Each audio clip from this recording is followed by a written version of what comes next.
Kilat News Updates. Mga balita ngayon, ceasefire sa pagitan ng Iran at Israel now in effect na ayon kay US President Donald Trump. 3 Minero patay matapos matabunan ng landslide sa Benguet. 8.8 billion pesos illegal na droga ininspeksyon ni PBBM. Mas pinaigting na kampanya kontra illegal na droga ipinag-utos. Ako po si Cesar Sorian para ihatid ang mga nangunang balita sa buong kapuluan ngayon.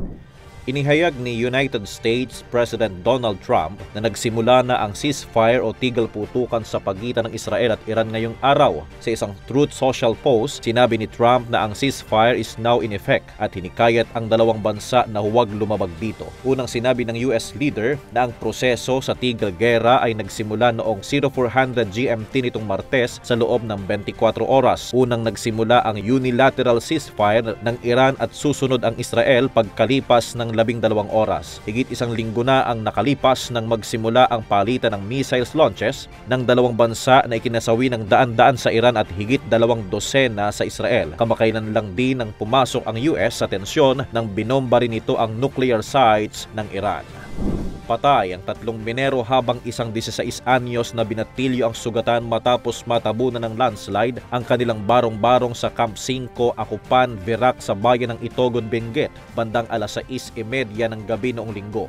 Ayon kay Mayor Bernard Waclin, mahimbing na natutulog ang mga biktima nang biglang gumuho ang lupa mula sa itaas ng burol dulot umano ng walang tigil na malalakas na pag-ulan.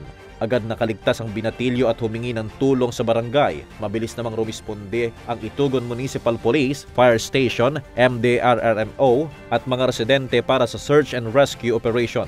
Matapos ang 2 oras ng paghuhukay, na-recover ang 3 katawan at agad isinugod sa Benguet Corporation Medical Clinic ngunit idineklarang dead on arrival. Kinilala ang mga nasawi na sina Jomari Alila Tigibon, 30, Jomer Alila Tigibon at Ramil Padseco, 24, pawang mga pocket miner at residente ng Sorsogon at Benguet. Bilang bahagi ng mas pinaigting na kampanya kontra illegal na droga, formal na ininspeksyon ni Pangulong Ferdinand R. Marcos Jr.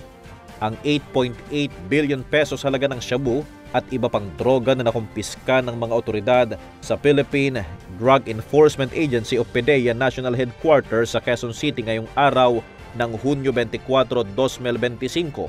Kabilang sa mga sisirain ang 1,304.604 kilo ng shabu na nadiskubre ng mga mangingisda sa karagatang sakop ng Zambales, Pangasinan, Ilocos Norte, Ilocos Sur at Cagayan. Kasama rin sa itatapon ang 226.04 kilo ng assorted dangerous drug na nagkakahalaga ng 609 million pesos mula sa hiwalay na mga operasyon.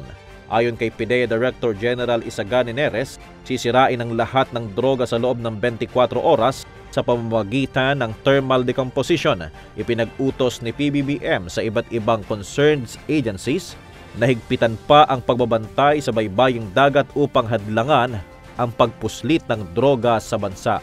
Para sa Kidlat News Channel, ito si JP Adaw, nag-uulat. Ako po si Cesar Sorian, kasama nyo sa bawat pagputo ng balita.